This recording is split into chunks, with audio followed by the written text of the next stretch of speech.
Hello to all my wonderful students, devout disciples, subscribers, casual viewers, welcome.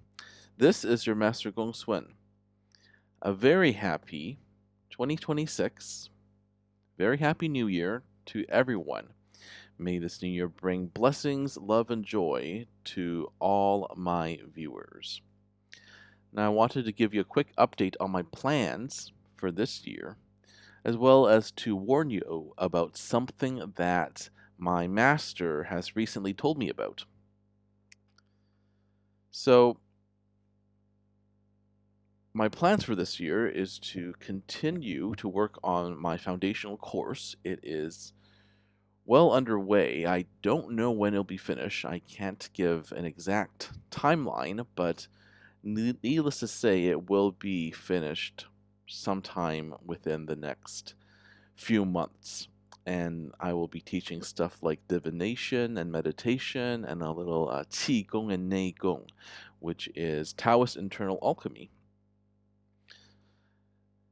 And I will also be answering all your questions if you just go to my Google Classroom. If you sign up, then you can have access to me for a small monthly fee, and I will answer all spiritual related questions.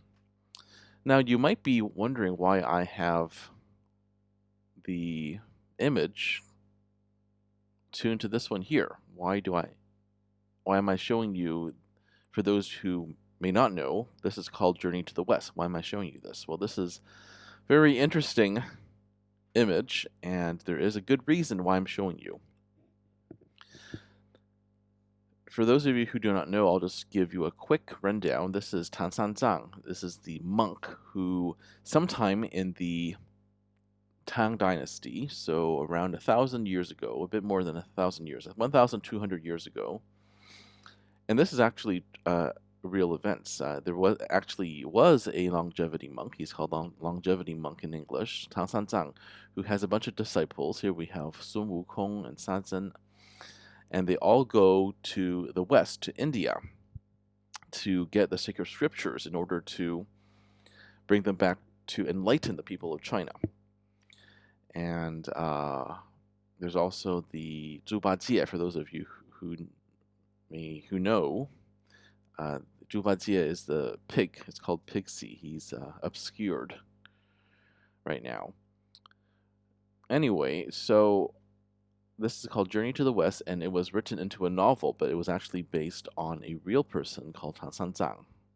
And he goes to the West. Now, in order for me to talk about why I'm even bringing this up, I need to talk a bit more about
Archons, and they're built in to the system. So, for those of you who've seen The Matrix, it's similar to the Agent Smiths of The Matrix.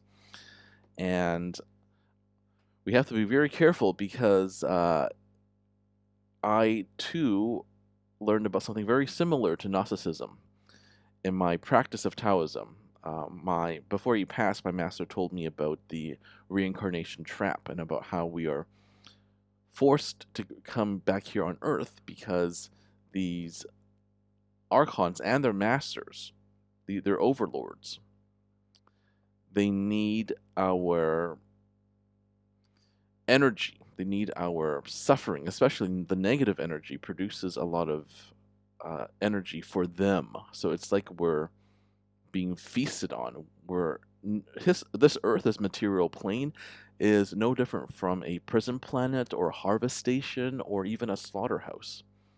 So we got to be careful of that, and we have to be able to recognize the true light and distinguish that from the false light. And we'll talk about that more later on. But I wanted to talk to you a bit more about how here in the East, where I live in Asia, especially countries with Buddhist or Taoist traditions, it's a bit easier to make people see the truth about the Earth being a prison planet, about the physical realm being such a planet, because both Buddhism and Taoism in general, we see the earthly plane as a bad place, especially because of the suffering we all must inevitably undergo in each lifetime. Right? We have something called, in Mandarin, we call it Seng Lao Bing Si, and it means like the birth, death, aging, and sickness. And these are all fraught with their own difficulties and just painful hardships and suffering. And that's why in other realms, these types of sufferings don't exist. Suffering does not exist in other planes of existence, but it does in the material realm.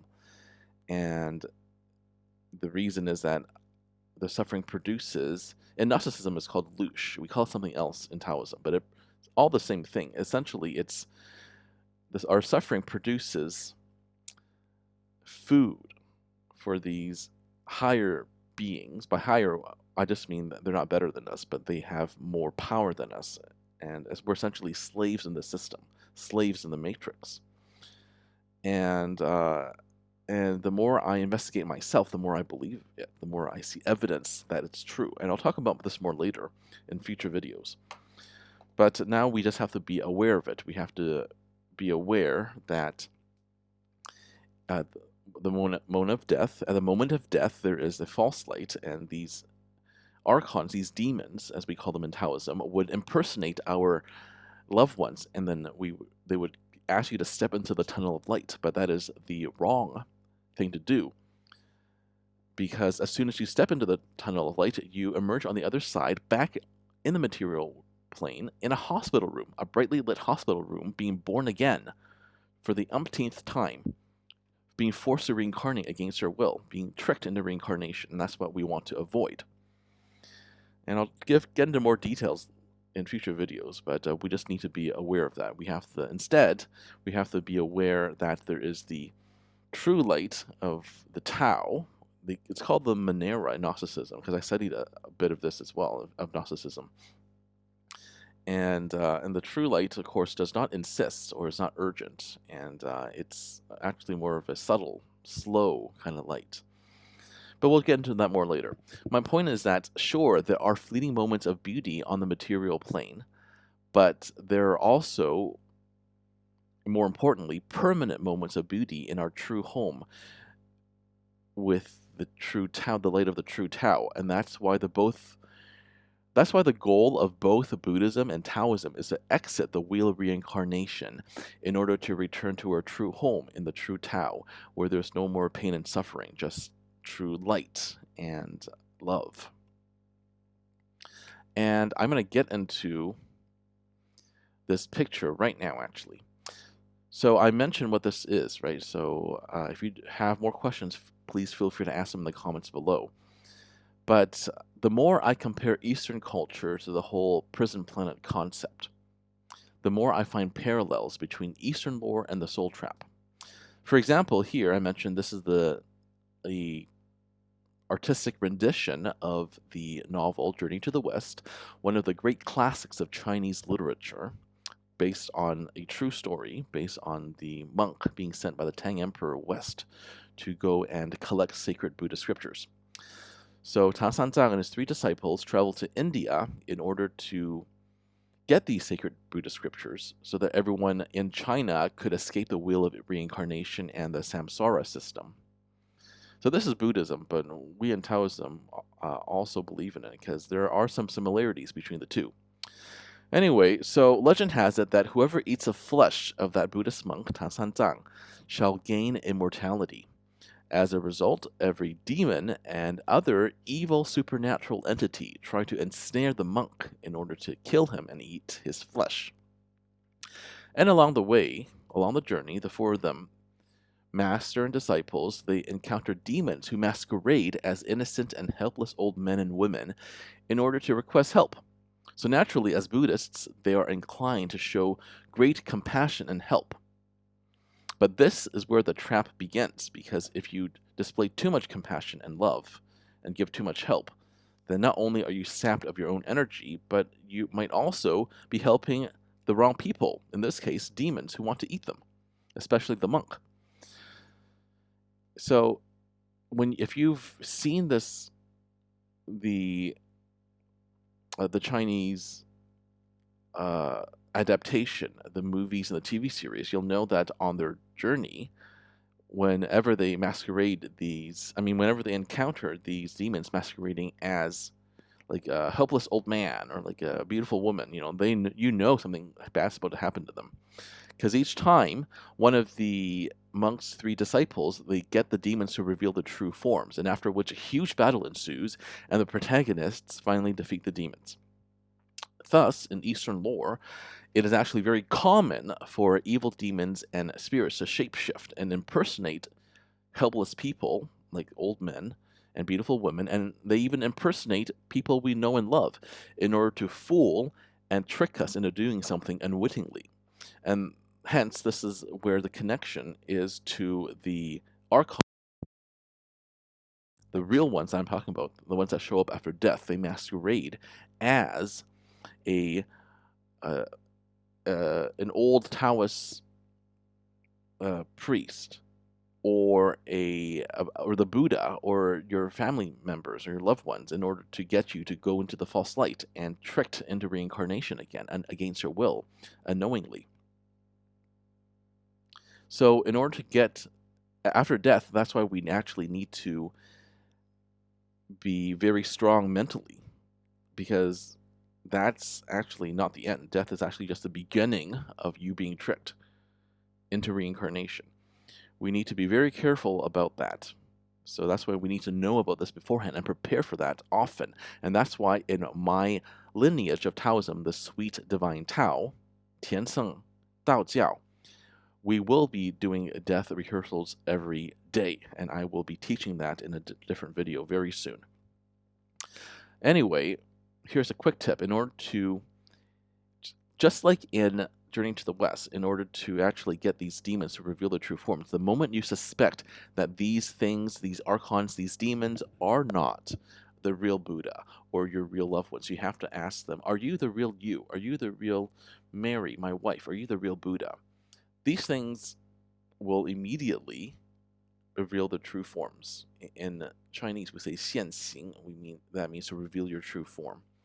And then once they reveal the true form, only then do we realize that we have been fooled by their impersonations all along. So we have to be very mentally strong after death. That's just the beginning. So for those who don't know about it, they will be tricked back into reincarnation. But for those of us who are in the know, such as my disciples, we have to be prepared. I will teach you how to do death rehearsals in a future video. But now just be aware of this soul trap, this tricking us into reincarnation. Alright, this has been your Master GongSun. This video has been long enough, so I wanted to end things here, but I have a lot more to say very shortly in future videos. Thank you for watching and listening, and as usual, keep living in alignment with the Tao.